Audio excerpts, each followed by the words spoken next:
Hello my dear student, आपका इतिहास के मेरे इस नए वीडियो में स्वागत है। इस वीडियो में मैं आपको भारत में तुर्कों की सफलता और राजपूत शासकों की असफलता के कारण क्या थे उनको बताऊंगा। ठीक है, तो हम देखेंगे कि बहादुरी एवं साहस में भी जो राजपूत शासक थे वो तुर्क आक्रमणकारियों से किसी भी रूप से कमजोर नहीं थे। परंतु जब 11वीं और 12वीं शताब्दी में भारत में तुर्क आक्रमण हुआ तो उसके साथ ही जो भारतीय राजपूत शासक थे तुर्कों का मुकाबला करने में क्या रहे, असफल रहे। और एक के बाद एक करके भारत के सारे जो राजपूत शासक थे वो तुर्कों का मुकाबला करने में क्या रहे, पूर्ण रूप से असफल रहे।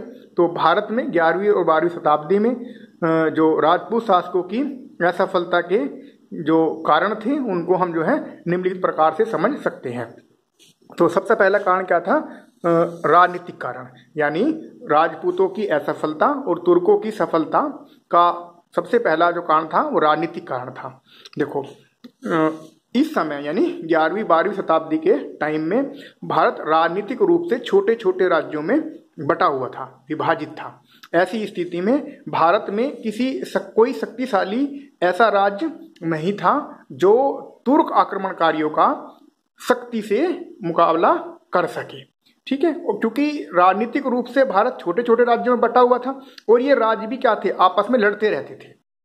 ऐसी स्थिति में जब तुर्कों के आक्रमण भारत में शुरू हुए तो ये जो छोटे छोटे राज्य थे भारत के राजपूत शासकों के, ये फिर भी लड़ते रहे।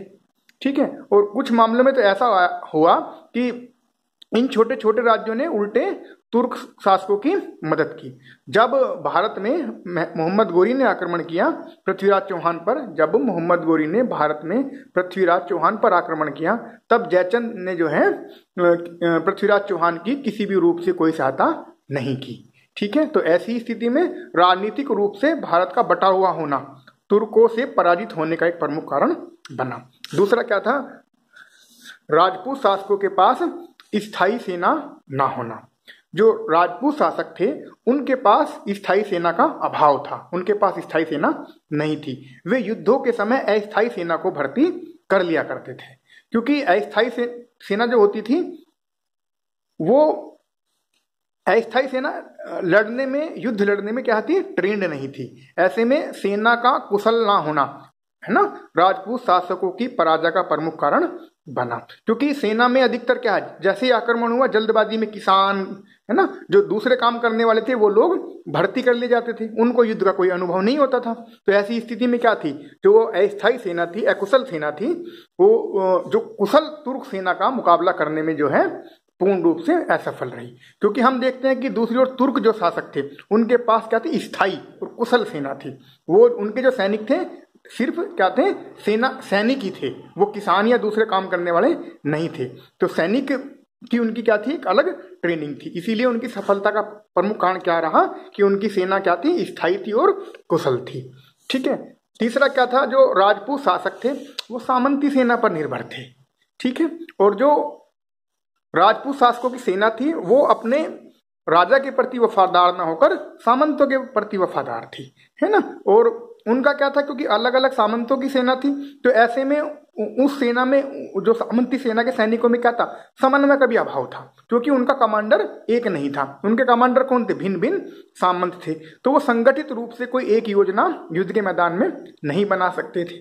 ठीक है, दूसरी ओर इसी में क्या, जो तुर्क शासक थे उनकी सेना क्या थी, सुल्तान की सेना थी, है ना। उनका एक जो सर्वोच्च कमांडर होता सुल्तान होता था, सुल्तान के प्रति वे वफादार थे, है ना। तो ऐसे में क्या था, सामंती सेना का होना भी जो है राजपूत शासकों की पराजय का कारण बना, क्योंकि इनकी सेना भिन्न भिन्न सामंतों की थी। जबकि जो तुर्क शासक था उसकी सेना सिर्फ किसकी थी, सुल्तान की सेना थी, और सैनिक क्या थे, सुल्तान के सैनिक थे। और क्या था, उसमें क्या है, अच्छी योजनाएं बना सकते थे युद्ध करने के लिए ना। दूसरा फोर्थ क्या है, तकनीकी कारण ना।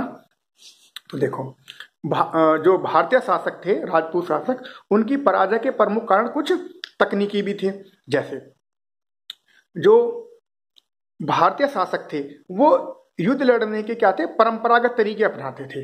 भारतीय सेना में हाथी और पैदल सैनिकों की संख्या अधिक होती थी, जिसके कारण क्या थी, इनकी गतिशीलता बहुत कम थी, है ना। तो युद्ध के मैदान में क्या थी, उनकी जो है उनका मूवमेंट बड़ा कमजोर था। दूसरी ओर जो तुर्क शासक थे, उनकी सेना में क्या थे, घोड़ों की प्रधानता थी। वो क्या थे, घोड़ों का इस्तेमाल करते थे और तीरों का। भारतीय सेना तलवार और भालों का इस्तेमाल करती थी और तुर्क क्या थे, घोड़े और तीरों का। तो जब घोड़े का वो युद्ध में प्रयोग करते थे तुर्क शासक, तो उनकी गतिशीलता बहुत ज्यादा थी, तेजी से हमला किया, यदि सफल रह गए तो ठीक, और असफल रहे तो बड़ी तेजी से भाग जाते थे। और राजपूती सेना में क्या था, हाथी थे, पैदल थे, तो उनकी गतिशीलता थी नहीं, तो वो क्या स्थायी रूप से डट के लड़ सकते थे, लेकिन उसमें क्या थे, गतिशीलता नहीं थी। तलवार और भाले से क्या है, वहीं पे लड़ सकते थे, लेकिन तीर से क्या है, दूर से हमला किया जा सकता है। तो तकनीकी कारण भी क्या था, राजपूत शासकों की पराजय का प्रमुख कारण था। अगला क्या है, तुर्कों की अच्छी युद्ध नीति। ठीक है, अब देखो युद्ध नीति को देखो, तुर्क जो है युद्ध में नई नई नीति अपनाते थे, है ना।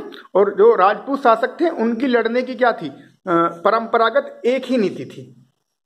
ऐसे में जो तुर्क शासक थे, वो राजपूतों की मतलब युद्ध नीति का पता करके, है ना, उसकी कमजोरियों का और उसकी स्ट्रेंथ का पता करके उसके अनुसार हमला करते थे। जबकि जो राजपूत शासक थे, वो परंपरागत तरीके से युद्ध लड़ते थे। ऐसे में परंपरागत तरीके से लड़ना और किसी नई युद्ध नीति का प्रयोग न करना भी क्या रहा, एक राजपूतों की असफलता का प्रमुख कारण रहा। देखो, जो तुर्क सेना थी, जो राजपूत शासक थे, वो अपनी सेना में को क्या है, युद्ध भूमि में एक बार की में झोंक देते थे। युद्ध में क्या है, कोई युद्ध के लिए वे कोई रिजर्व सेना नहीं रखते थे, जबकि तुर्क हमेशा युद्ध में क्या है, एक रिजर्व सेना रखते थे, है ना। और जैसे ही कभी कभी ये भी होता था कि राजपूत शासक युद्ध जीत भी जाते थे, लेकिन अचानक से तुर्कों की रिजर्व सेना हमला करती थी और राजपूतों की हारी तकी सेना को क्या है, पराजित भी उसने किया। ठीक है, अगला क्या है, राजपूतों के आदर्श। देखो, आदर्शों के कारण भी राजपूत शासक जो है तुर्कों का मुकाबला करने में असफल रहे। देखो, जैसे राजपूत शासकों का मुख्य आदर्श क्या था, मतलब एक से एक लड़ना, भागते हुए का पीछा नहीं करना, निहत्थे पे हमला नहीं करना। ठीक है, तो ये राजपूतों के क्या थे, युद्ध के आदर्श थे। जबकि जो तुर्क सेना थी, उसका आदर्श क्या था, फाइट टू विन। यानी राजपूत शासक क्या करते थे, धर्म युद्ध करते थे, और तुर्क शासक क्या करते थे, फाइट टू विन, यानी जीत के लिए लड़ते थे। अब उनका ना उनके लिए कोई एक से एक लड़ने की कोई नीति थी, ना कोई भागते का पीछा करने की। उनका सिर्फ और सिर्फ एक उद्देश्य था, जैसे भी हो युद्ध को क्या है, जीता जाए और शत्रु को पराजित किया जाए। तो युद्ध का क्या एक उद्देश्य में भिन्नता भी क्या था, एक प्रमुख कारण रहा। राजपूतों का उद्देश्य क्या था, वीर गति प्राप्त करना, और तुर्क शासक का उद्देश्य क्या था, युद्ध में जीत प्राप्त करना। अब क्या, तुर्कों के विशाल साधन। देखो, भारत जो है छोटे छोटे राज्यों में बटा था, उत्तर भारत छोटे छोटे राज्यों में बटा था, और इसी समय तुर्कों ने मध्य एशिया में एक विशाल साम्राज्य स्थापित कर लिया था। क्योंकि भारत छोटे छोटे राज्यों में बटा था, ऐसे में सैनिक रूप से और आर्थिक रूप से भी भारतीय शासक जो है विशाल संसाधन जो है एकत्रित नहीं कर पाए, जबकि तुर्कों के पास क्या थे, विशाल संसाधन बन गए। हमेशा भारत में जो है युद्ध के समय भर्ती किए जाने वाले सैनिकों की कमी होती थी, और इसी कमी के कारण युद्ध में क्या है, सामान्य लोगों को भी सेना के रूप में भर्ती कर लिया जाता था। जबकि तुर्कों में क्या था, हमेशा तुर्क मध्य एशिया में क्या था, ये तुर्क के राज्यों में क्या था, हमेशा ही सेना में भर्ती होने के लिए नवयुवकों की भीड़ इकट्ठी रहती थी। ठीक है, अगला क्या है, तुर्कों के अनुभवी जर्नैल।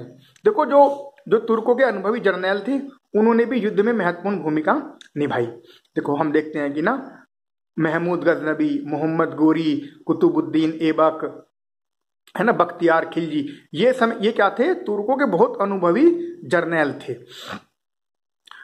ये मध्य एशिया के क्या थे, जन्मजात सैनिक योद्धा थे।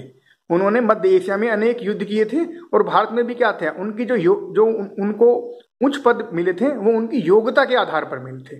जबकि भारत के जो शासक थे, उनको जो पद मिले थे वो क्या है, उनके वंश, जाति और कुल के आधार पर मिले थे। उनमें निश्चित रूप से तुर्कों जैसे अनुभव का जो है अभाव था। जैसे जयचंद, मोहम्मद गोरी, जयचंद और पृथ्वीराज चौहान निश्चित रूप से क्या थे, एक कुशल योद्धा थे, लेकिन क्या थे, वे तुर्क शासकों के समान अनुभवी नहीं थे।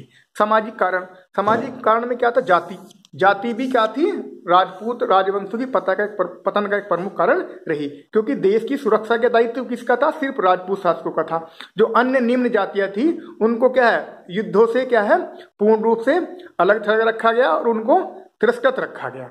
तो ऐसे में भारत पे कौन हमला कर रहा है, उन निम्न जातियों में इसके प्रति क्या थी, कोई चेतना नहीं थी, क्योंकि वो सैनिक के रूप में भी क्या थे, उनको बहुत ज्यादा महत्व नहीं दिया जाता था। हालांकि रोक तो कोई सेना में भर्ती होने में नहीं थी, लेकिन क्या था, उनका महत्व नहीं था, वो क्या थे, अलग थलग ही रहे।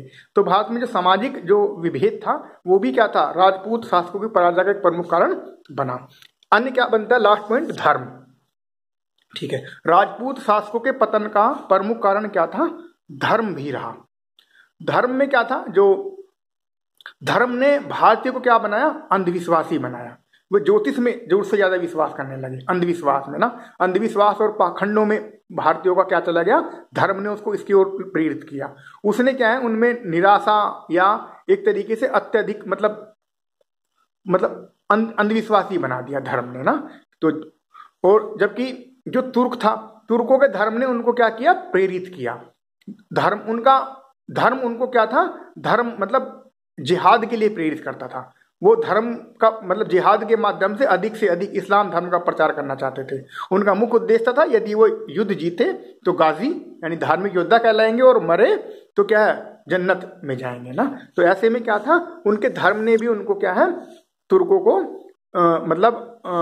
भारत में जो है राजपूत शासकों को पराजित करने में महत्वपूर्ण योगदान दिया। ठीक है, तो इस प्रकार बच्चा आपका जो पहला क्वेश्चन बन जाता है कि भारत में तुर्कों की सफलता के क्या कारण थे और राजपूत शासकों की असफलता के क्या कारण थे। आपने जो है कोई भी बुक ले लेनी है तो, और चाहे वो किसी भी पब्लिकेशन की हो चाहे पुरानी हो, क्योंकि हिस्ट्री कभी नहीं चेंज होती है, तो उससे भी पढ़ लेना है। ठीक है, और वैसे भी यदि आप इस वीडियो को 2-3 बार सुनेंगे तो अच्छे से आपको वैसे भी याद हो जाएगा। ठीक है बेटा, थैंक यू।